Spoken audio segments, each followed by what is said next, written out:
श्री महावैष्णव मारुती रायाला वंदन करतो. मान्य राजसाहेबांना वंदन करतो.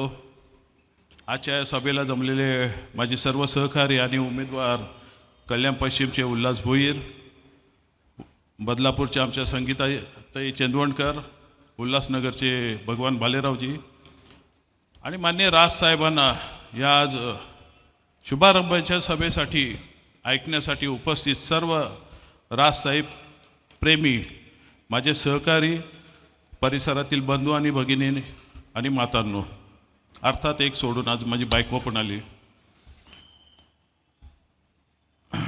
मी सर्वप्रथम इथल्या रहिवाशांची माफी मागतो की त्यांना या सभेमुळे थोडा त्रास झालाय.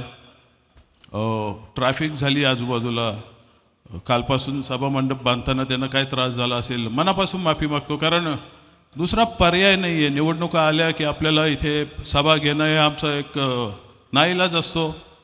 इथल्या राज्यकर्त्यांनी इथे सभा होतील असे काही मैदानं इथे बनवली नाही आहेत किंवा अशा जागा उपलब्ध नाही आहेत. ज्या आहेत त्या बिल्डरांच्या घशात घातलेल्या आहेत. त्यामुळे नाईलाज म्हणून आम्ही इथे सभा घेतलेली आहे. ती आमच्यासाठी जरा गोड मानून घ्या. माझी विनंती आहे माझ्या मनसैनिकांना, माझ्या सहकाऱ्यांना की सभा संपल्यावर इथे काय बाटल्या कचरा वगैरे पडला असेल तोही उचलून इथला परिसर स्वच्छ कसा राहील ते बघा.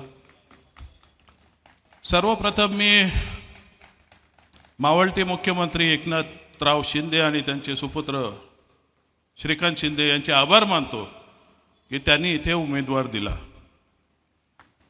मला सगळे बोलत होते की इथे उमेदवार देणार की नाही देणार. खरं सांगू, देवाशपथ सांगतो की मला हे पटत नव्हतं. मला यांचे उपकार नकोच होते.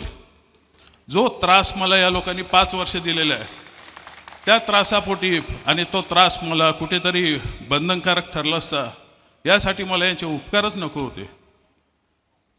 ज्या प्रकारे मी निवडून आलो 2019ला, निवडणुकीत मला त्रास दिला. मी काही गाऱ्हाणं मांडत नाहीये, परंतु जे झालेलं तुम्हाला सांगतो. या महाराष्ट्रात जो राजकारणाचा बट्ट्याबोळ झालेला आहे, जी राजकीय संस्कृती खराब होत चाललेली आहे, त्याची सुरुवात इथनं पण झालेली आहे.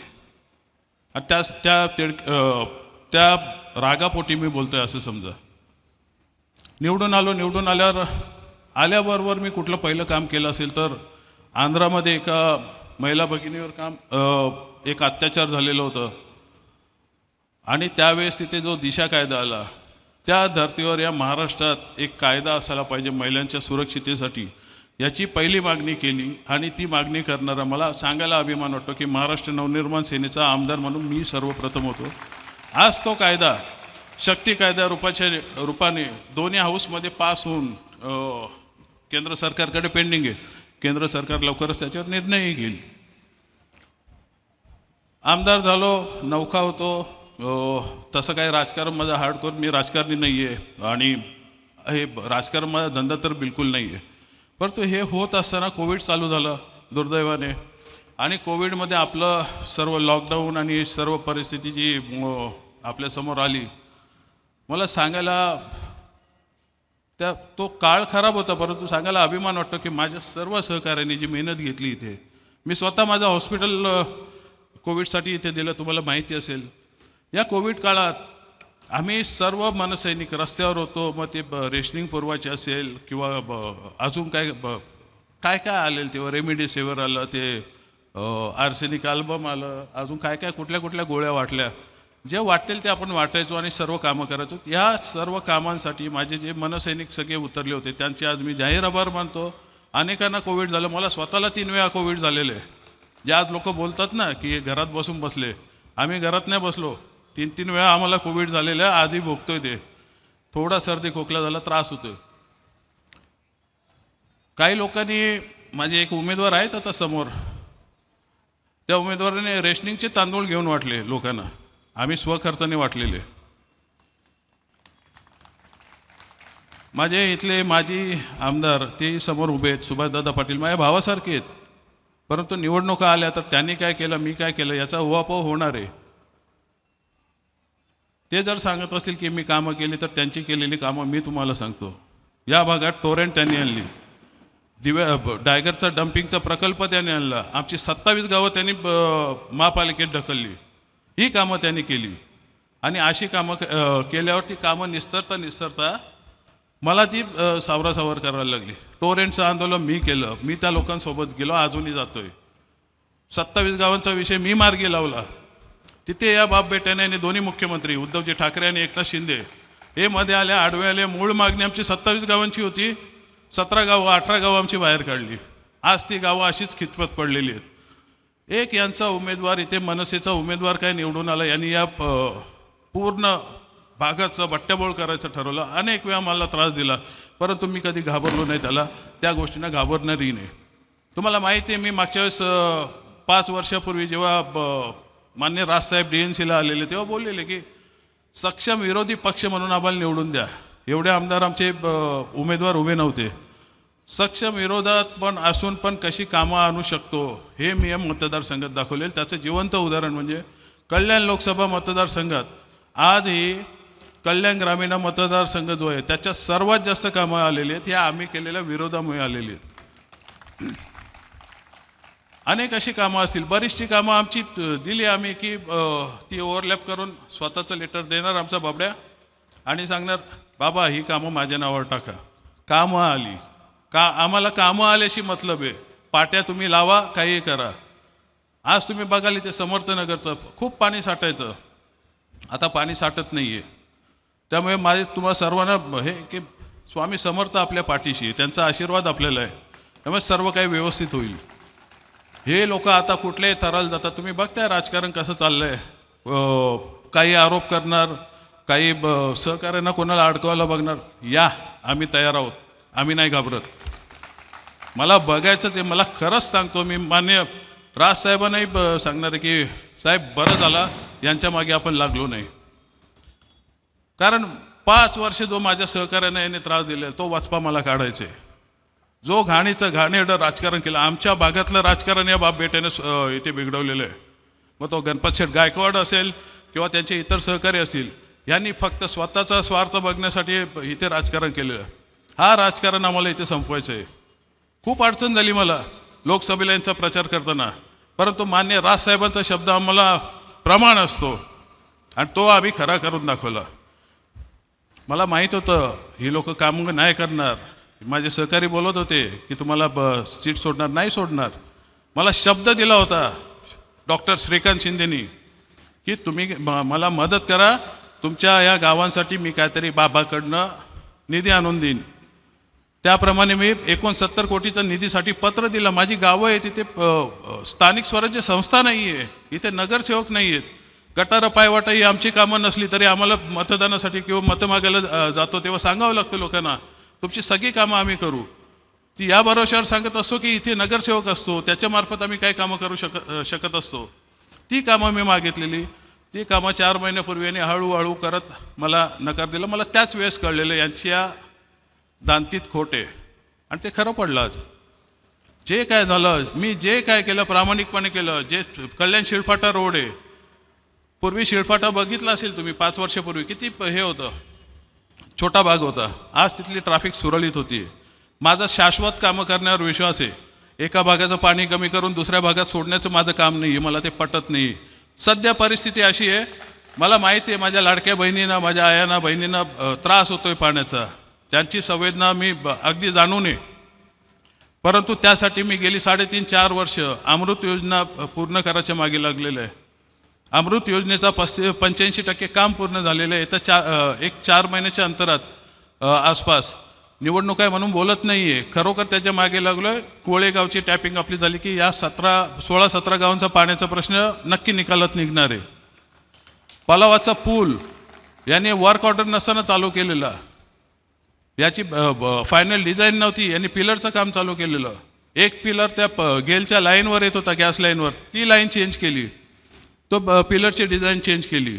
एवढं असताना त्या पलावा पूल किंवा शिळफाटा रोड, कल्याण शिळफाटा रोड याला जे बाधित आहेत, ज्यांच्या जागा गेलेल्या आहेत, त्यांना अजूनही मोबदला दिला नाही.